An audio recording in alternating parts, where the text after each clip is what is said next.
Halo teman-teman, selamat datang kembali di channel YouTube saya. Ini adalah video lanjutan dari video yang pertama yang judulnya breadcrumbing gitu ya. Ini adalah video lanjutan part 2 yang akan lebih membahas tentang penyebab kenapa kok melakukan breadcrumbing dan mungkin tidak hanya dilakukan oleh narsisis gitu ya.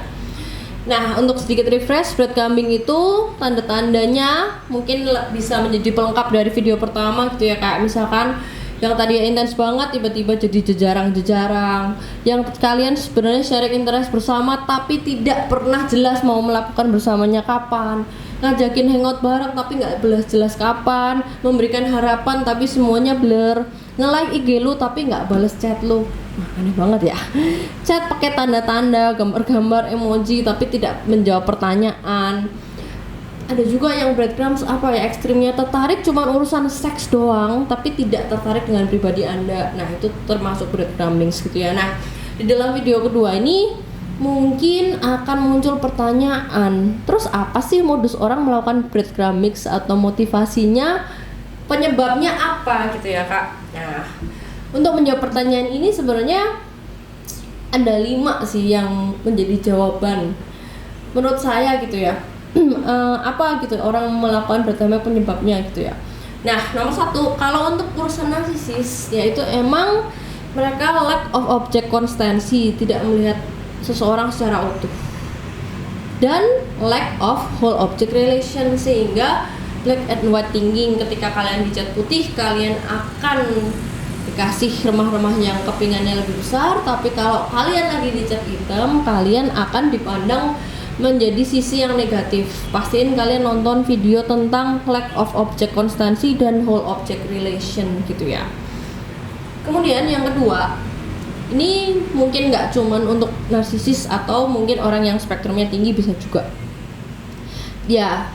Kalau orang breadcrumbing itu ada ketertarikan gitu ya, mereka mungkin suka tapi mereka tetap ngupload sesuai agendanya mereka nggak mau komitmen gitu ya, atau mungkin hanya main-main aja gitu ya. Tapi perkataan mereka itu pasti beda, karena kalau misalkan udah levelnya narsisis itu kan masuk di dalam ciri yang manipulatif tadi ya. Jadi kalau misalkan kita ngomong dari awal, ya ini kan kita cuma temenan, kita nggak bisa komitmen karena mungkin kondisi kita tidak memungkinkan. Nah, itu tidak bisa dilakukan oleh seorang narsisis, tapi justru kebalikannya, kita ini serasi banget, kita ini bakal hidup bersama, terus nanti aku bakal deh beliin mobil kamu, aku pasti ganti deh mobil yang lebih bagus, bahkan aku juga ada rencana loh mau pindah kerja ke kota kamu dan sebagainya. Jadi artinya ya mereka akan menarik kalian untuk tertarik, untuk komit, tapi tidak kedua belah pihak gitu ya. Jadi kayak kalian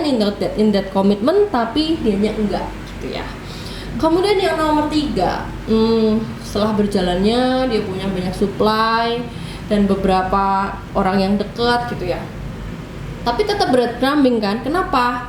Ya karena mereka nggak mau say goodbye, mereka nggak mau melepaskan supply-nya gitu ya. Karena konsep di dalam narsisis, makin banyak supply kan makin aman gitu ya. Jadi otomatis kalau dia lagi bagi-bagi waktunya, itu kan pasti ada yang di breadcrumbing gitu lah. Ketika dia love bombing supply yang baru misalkan seperti itu, pasti ada supply atau 1-2 orang yang lagi di dalam zona breadcrumbing gitu ya. Yang nomor 4, ya mungkin ada orang yang melakukan breadcrumbing dengan penyebab ya mungkin sedang kesepian aja gitu ya. Kayak narsisis itu kan sebenarnya kayak rapuh atau holo gitu ya, sehingga kayak dulu saya sering bilang cawan bocor gitu kan, diisi air bawahnya bocor terus, sehingga kan perlu diisi terus. Nah, jadi tuh mereka kayak sebenarnya kesepian gitu ya. Kalau selalu kesepian dengan mereka memiliki banyak fuel, itu akan lebih aman, sehingga mereka selalu membutuhkan fuel, melakukan breadcrumbing supaya kalau sewaktu-waktu mereka kesepian, ya mereka tinggal breadcrumbing aja salah satu supply-nya, misalkan seperti itu.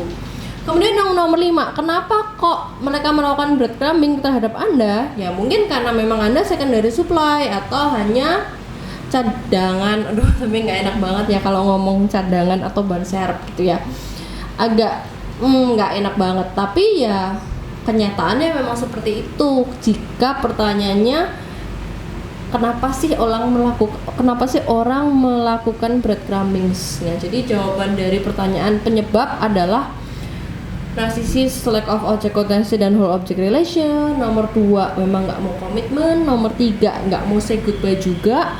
Nomor 4 mereka untuk ngisi kesepian aja. Atau nomor 5 memang posisi kita cuman secondary atau backup plan doang gitu. Jadi video ini part 2 untuk menjawab pertanyaan yang memang bikin kita penasaran adalah kenapa gitu kan. Teman-teman, semoga cukup menjawab penasaran kalian gitu ya. Thank you banget yang udah sampai di video ini, yang mau like, comment, subscribe. Jangan lupa mampir ke sini. Aku benar-benar appreciate banget. Semoga kalian selalu diberi kesehatan fisik dan mental tentunya ya. Semoga video ini bermanfaat dan sampai jumpa di video selanjutnya.